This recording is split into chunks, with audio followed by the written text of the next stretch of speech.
Азыр силер күбө болуп аткандай бул диз топливо биздин кошуна мамлекет Казакстандан келди да.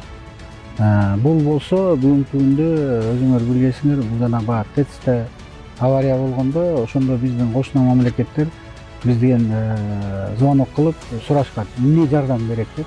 Мисалы алсак, Туркмениядан 2000 куб мындайча айтканда газ келди да.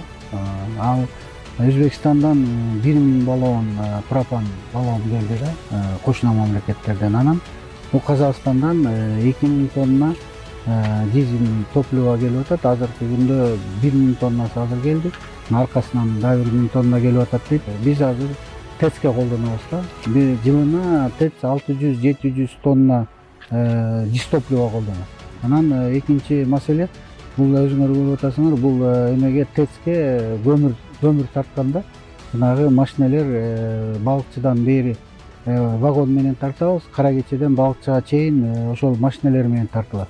Экинчи 1000 тоннасын ошол балыкчыга куюп туруп, ошол ТЭЦке көмүр тарткан машинелерге коябыз да. Бул 24-25 жылдын кыш мезгилине даярдыкка бизге чоң жардам болот. Мына бүгүнкү күнү мына азыр ошол мен ошо убакыттан колдонуп, ошол биздин боордош казак мамлекеттин президентин, казак элин жана өзүмдүн коллегам казак министри Алмаз Адам Саткалиевичти да мындайча айтканда ыраазычылык билдирип кетет.